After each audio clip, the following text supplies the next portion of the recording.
नमस्कार, study blade में आपका स्वागत है। आज के क्लास में हम देखेंगे क्लास 10 केमिस्ट्री चैप्टर 1 और आज का हमारा मुख्य बिंदु रहेगा विकृत गंधिता और दूसरा है संक्षारण। इन दो टॉपिक के बारे में बहुत ही डिटेल से पढ़ेंगे।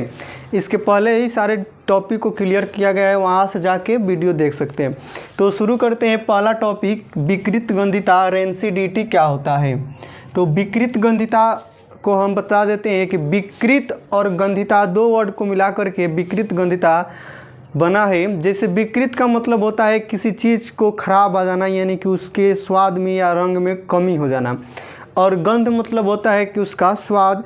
जब किसी पदार्थ के स्वाद में बदलाव हो जाता है, खराब लगने लगता है और रुचिकर हो जाता है, तो हम उसको विकृत गंधिता के नाम से जानते हैं। जैसे खाना जो होता है बासी हो जाने के बाद से उस खाने में गंध उत्पन्न हो जाती है, उसी को कहते हैं विकृत गंधिता। या कहीं देखे होंगे नॉर्मल चिप्स या कुरकुरे के पॉकेट जब फट जाते हैं तो उसमें वायु प्रवेश कर लेता है और कुछ दिन के बाद से वो खाने में अच्छे नहीं लगते हैं। या कोई तेल और मसाला एवं वसा से भी सामान जब बना होता है तो तेल एवं वसा से बने हुए खाद्य पदार्थ को हवा लग जाता है या अधिक दिन तक रखता है तो उसके स्वाद और गंध में क्या होता है, बदलाव आ जाता है, अच्छा नहीं लगता है। तो यही प्रोसेस को कहते हैं विकृत गंधिता। एवं वसा से बने खाद्य पदार्थों में उपचयन की क्रिया के कारण अरुचिकर गंध एवं स्वाद का उत्पन्न होना ही विकृत गंधिता कहलाता है। जो कि पहले ही आपको हम बता चुके हैं कि तेल और वसा से बने हुए खाद्य पदार्थ में जब उपचयन होता है तो उसके स्वाद में बदलाव आ जाता है, यानी बदबू आने लगती है। इसी को कहते हैं विकृत गंधिता। तो अब जो सामान बन जाता है और उसको ख़राब होने से बचाने का उपाय भी तो हमको सोचना पड़ेगा कि कोई सामान बन चुका है उसको अधिक दिन तक सुरक्षित कैसे रखें। तो बस उस सामान को सुरक्षित रखना है तो उसका क्या रोक दीजिए, तो उसका उपचयन रोक दीजिए। जब तक उसका उपचयन न होगा तो क्या रहेगा, सुरक्षित रहेगा। उसका उपचयन होने लगेगा तो वो क्या होने लगेगा, खराब होने लगेगा, यानी कि उसमें हवा से रिएक्शन करना होने लगे। तो उपचयन रोकने के लिए यानी इसका बचाव कैसे करेंगे आप, जब भोजन खराब हो रहा है तो उसका कैसे बचा सकते हैं अधिक दिन तक या अधिक समय तक रखने के लिए। तो उपचयन को रोकने के लिए, विकृत गंधिता को रोकने के लिए हम उपचयन रोकने वाले पदार्थ को मिलाते हैं। तो इसमें क्या डालते हैं, तो उपचयन रोकने वाले पदार्थ मिलाया जाता है, मिलाया जाता है। तो बचाने के लिए हम ऐसा पदार्थ को उसके साथ मिश्रित करेंगे, रखेंगे, जिससे उसका उपचयन क्या हो जाए, रुक जाए। तो उपचयन रोकने वाले पदार्थ को मिलाते हैं तो वो जो उपचयन रोक देता है उस पदार्थ का और वो खराब नहीं होता है, उस पदार्थ का जो नाम होता है उसको हम कहते हैं प्रतिऑक्सीकारक। प्रतिऑक्सीकारक ये जो होते हैं प्रतिऑक्सीकारक और एंटीऑक्सीडेंट। इससे देखिएगा एंटी माने होता है कि उल्टा, दुश्मन, एंटी होना, और ऑक्सीडेंट यानी कि एंटीऑक्सीडेंट कहलाते हैं, जो उपचयन को रोक देते हैं, यानी उसके विपरीत उपचयन हो रहा है और उपचयन को रोकने वाले पदार्थ ही ऑक्सीकारक कहलाते हैं। ऑक्सीकारक में जैसे हम क्या मिलाते हैं, तो देखिएगा जो चिप्स या कुरकुरे का पॉकेट होता है तो उसको अधिक दिन तक सुरक्षित रखने के लिए उसमें से ऑक्सीजन को हटा करके कम सक्रिय वाले पदार्थ यानी कि नाइट्रोजन भर दिया जाता है। तो कोई पूछे कि चिप्स या कुरकुरे की थैली में कौन सा गैस भरा जाता है, तो उसमें कम सक्रिय नाइट्रोजन गैस भरा जाता है। क्यों? क्योंकि नाइट्रोजन एक एंटीऑक्सीडेंट होता है जो पदार्थों को खराब होने से बचाता है, उपचयन नहीं होने देता है। तो नाइट्रोजन, और जब आप कुरकुरे या चिप्स का पॉकेट फाड़ देते हैं या किसी प्रकार से उसमें हवा या पानी के संपर्क में आता है तो उसका गंध बदल जाता है, वो बदबूदार हो जाता है, खाने के लायक भी नहीं होता है। तो नाइट्रोजन एक हुआ, या इसको वायुरोधी बर्तन में रखिए, वायुरोधी बर्तन यानी ऐसे बर्तन में रखिए जो हवा से संपर्क न हो। हवा से संपर्क नहीं होगा तो उसका उपचयन धीरे धीरे होगा और वो सामान और जो वस्तु बनाए हैं अधिक समय तक सुरक्षित रह सकता है। जैसे आप देखते होंगे कि गर्मी के दिनों में खाना जो बनता है वो मसालेदार या वो तेल से जो शादी विवाह में बनता है शाम होते होते ख़राब हो जाता है, क्योंकि उसको मेंटेन टेम्परेचर नहीं हो पाता है और उसको ऑक्सीजन से रिएक्शन करके उसका क्या हो जाता है, उपचयन हो जाता है। उपचयन होने के कारण उस खाने में विकृत यानी खराब गंध उत्पन्न हो जाता है जो अरुचिकर होता है। तो उसको बचाने के लिए यूज पदार्थ करते हैं नाइट्रोजन होता है, या वायुरोधी बर्तन में रख देते हैं, या प्रकाश से दूर रखते हैं। उस पदार्थ को प्रकाश से दूर रख देते हैं कि थोड़ा उपचयन उसका धीरे धीरे हो और क्या हो जाए, अधिक दिन तक रखे। और सारा नाइट्रोजन मिला दिए और पदार्थ जो होता है BHA मिलाते हैं। ये भी एक एंटीऑक्सीडेंट है, किसी पदार्थ को खराब होने से रोकता है। तो इसका नाम होता है ब्यूटीलेड हाइड्रॉक्सी टॉलुइन। ये सब जो होते हैं एंटीऑक्सीडेंट होते हैं जो भोजन को बचा के रखते हैं। तो इस प्रकार से आप देख लिए कि विकृत गंधिता क्या होता है और विकृत गंधिता को रोकने वाले पदार्थ जो होते हैं उन्हें एंटीऑक्सीडेंट कहा जाता है। और एंटीऑक्सीडेंट में नाइट्रोजन, BHA, BHT, वायुरोधी बर्तन, प्रकाश से दूर रखा जाता है। तो इस प्रकार से हमारा एक टॉपिक क्लियर हुआ।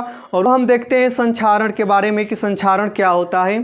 तो संक्षारण को ये देखने से पहले हम आपको नॉर्मल भाषा में बताते हैं सामान्य जानकारी कि संक्षारण क्या होता है। कभी कभी आप देखिएगा कि धातु से बना हुआ सामान जैसे लोहा से बना हुआ गेंट, साइकिल और चांदी में चमक में कमी आ जाती है। तो कैसे होता है, जब लोहा पर हवा पानी टकराता है तो उसके चमक में कमी आ जाती है, उसके ऊपर लाल भूरा पपड़ी जम जाता है, जंग लग जाता है, उसी को संक्षारण कहते हैं। जैसे चांदी का जो होता है धातु, चांदी का वो जो आपका चांदी का आभूषण होता है, बहुत लंबे समय के बाद से उसके चमक में कमी आ जाती है। चाहे तांबे का बर्तन होता है उसका हरा हो जाना, ये सभी क्या होता है कि उसका कलर चेंज होता है, चमकीला होता है और उसके चमक में कमी आ जाती है, उसका सतह खराब होने लगता है, धीरे धीरे क्षय होने लगता है, एक टाइम आता है कि वो टूट जाता है। तो उसी को समझते हैं कि जब धातु जो भी होता है वायु एवं आर्द्रता के प्रभाव के द्वारा उसके सतह में कमी आ जाना चमक में और धीरे धीरे क्षय होना भी क्या कहलाता है, संक्षारण कहलाता है।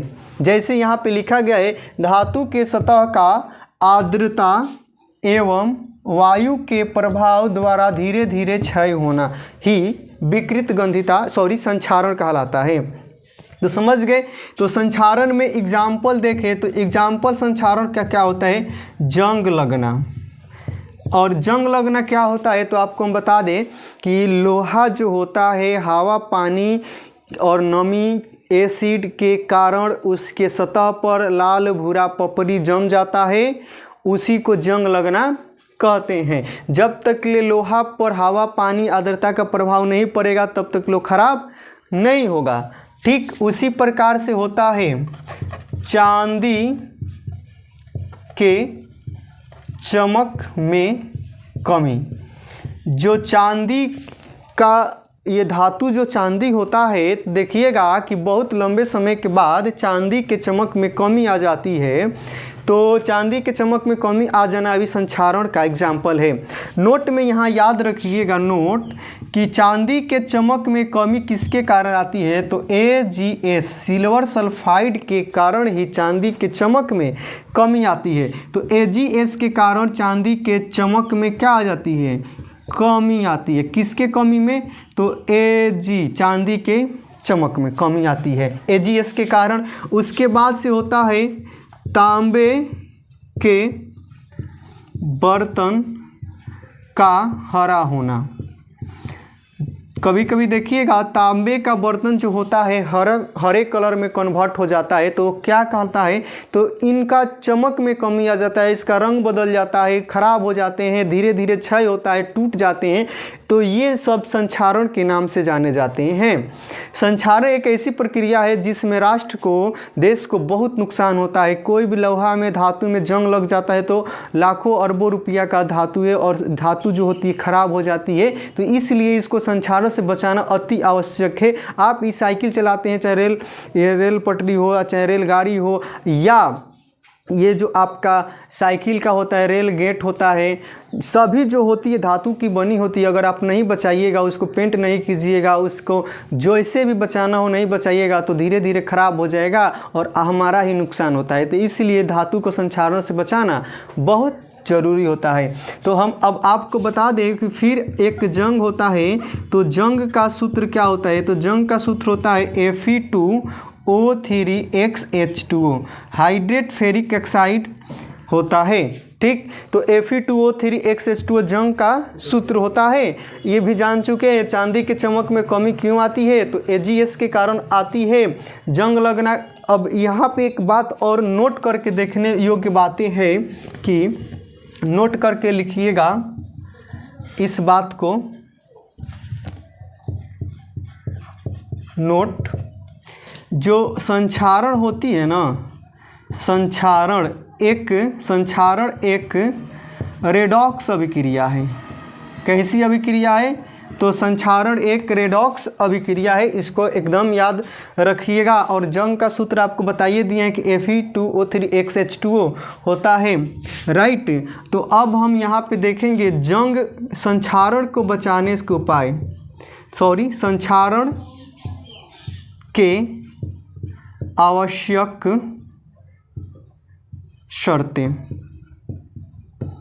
कौन सा कंडीशन होगा तो किसी पदार्थ में जंग लग सकता है, तो पहला कंडीशन होता है जंग लगने के लिए, यानी जंग लगना है और उस धातु को धीरे धीरे खराब हो जाना है, तो उस धातु को नमी मिलना चाहिए।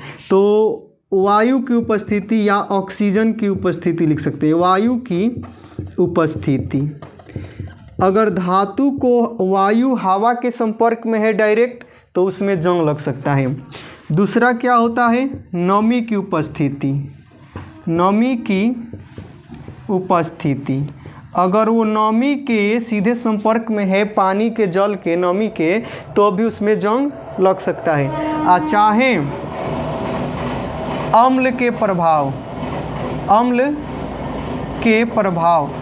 के प्रभाव के द्वारा भी जंग लग सकता है। तो अम्ल का प्रभाव हो, चाहे नमी की उपस्थिति हो या वायु की उपस्थिति हो, तो उस धातु में जंग लग सकता है। तो ये होते हैं जंग लगने के आवश्यक शर्त, यानी कि उस धातु को खराब करने में ये वायु, नमी और अम्ल के प्रभाव बहुत महत्वपूर्ण योगदान निभाते हैं। और सारे भी अवयव होते हैं जिसके कारण किसी पदार्थ में जंग लग जाता है। तो इतना जानने के बाद से अब बस लास्ट हमारा है जंग यानी संक्षारण रोकने के उपाय। तो संक्षारण रोकने के उपाय यहाँ पे देख लेते हैं।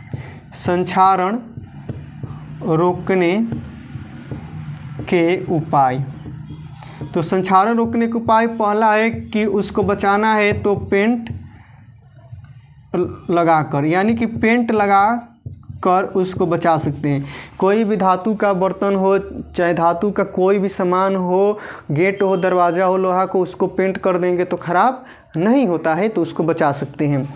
दूसरा क्या होता है, ग्रीज लगाकर, धातु की सतह पर ग्रीज लगाकर भी उसको बचा सकते हैं। कोई धातु के ये जो होते हैं उसको तेल लगाकर भी उसको बचाया जा सकता है। उसमें तेल लगा कर जो धातु होते हैं उसमें बचा सकते हैं संक्षारण रोकने से। उसके बाद से और होता है, क्या होता है, तो जस्तीकरण करके यानी यसद लेपन, गैल्वेनाइजेशन करके करते हैं। धातु के सतह पर जिंक के एक परत लगा देते हैं जिससे वो सुरक्षित रहता है। चाहे एक होता है एनोडीकरण करके, एनोडीकरण द्वारा। एनोडीकरण होता है कि किसी धातु को बचाना है ना, तो ये एनोडीकरण होता है एल्युमिनियम धातु को बचाने के लिए। आप ही सोचिएगा कि लोहे पर पानी हवा पड़ता है तो खराब हो जाता है, लेकिन उसका सामान खाना बनाने में यूज नहीं होता है लोहा का। उसी के उल्टा एल्युमिनियम एक ऐसा धातु होता है जो दिन रात पानी से टकराता है, उसको पानी से धोते हैं तब भी एल्युमिनियम का बर्तन से टकराता है, खाना बनाते हैं गर्म करते हैं तो भाप से भी गर्म जल से एल्युमिनियम टकराता है, लेकिन वो खराब नहीं होता है। ऐसा तो नहीं है कि आप एल्युमिनियम के बर्तन को पेंट करके खाना बनाते हैं, ऐसा तो नहीं होता है कि एल्युमिनियम का बर्तन पेंट किए हैं, लेकिन एल्युमिनियम को बचा कर रखा कि कौन है इसको। तो एल्युमिनियम का यही खासियत होता है कि एल्युमिनियम जितना ही पानी से टकराता है उसके ऊपर एक ऑक्साइड की परत जमती है और उस ऑक्साइड का नाम होता है एल्युमिनियम ऑक्साइड Al2O3। Al2 जो O3 होता है एल्युमिनियम ऑक्साइड की परत होती है। एल्युमिनियम धातु पर पानी हवा पानी लगता है तो उसके ऊपर ऑटोमेटिक इसका एक ऊपर से परत लेप लग जाता है और ये लेप इतना मजबूत होता है कि उसके अंदर पानी को नहीं जाने देता है। तो जितना भी पानी टकराता है एल्युमिनियम ऑक्साइड से टकराता है और एल्युमिनियम धातु नीचे सुरक्षित रहती है। तो यहाँ पे एल्युमिनियम धातु पर जंग लगना, ऑक्साइड का बनना फ़ायदा का चीज़ है। तो कहीं नुकसान भी होता है संक्षारण, कहीं फ़ायदा भी होता है। एल्युमिनियम पे जंग लगेगा तो उसी के कारण एल्युमिनियम खराब नहीं होगा, उसके अंदर वो सुरक्षित रहेगा, इसीलिए उसका काम खाना बनाने में हो सकता है। ठीक, और चाहे और बचाना हो तो उसका मिश्र धातु बना दीजिए। मिश्र धातु बनाने के बाद से धातुएं खराब नहीं होती है। जैसे स्टेनलेस स्टील है जो रेलवे या कहीं आप सीढ़ी पे देखे होंगे एकदम उजले चमकीले कलर का होते हैं, स्टेनलेस स्टील होते हैं। उसमें बहुत सारे तत्वों धातु एवं अधातु को मिला करके मिश्रित किया गया होता है तो सुरक्षित रहता है। तो ऐसे हम देख लिए कि इसके बारे में देखे, विकृत गंधिता के बारे में, संक्षारण के बारे में देख लिए। तो यहाँ तक आप और ऐसे वीडियो को देखने के लिए हमारे चैनल को शेयर सब्सक्राइब लाइक कमेंट जरूर करें। और यहाँ तक तो हो गया, बस अब लास्ट टॉपिक है हमारा दहन एवं ज्वाला और थोड़ा सा एलपीजी के बारे में पढ़ना है। इसके बाद ये चैप्टर खत्म हो जाएगा। उसके बाद इस चैप्टर का VVI ऑब्जेक्टिव और सब्जेक्टिव क्वेश्चन आपको दिया जाएगा जो कि बोर्ड एग्जाम में यहीं से रहेगा। Thanks for watching video.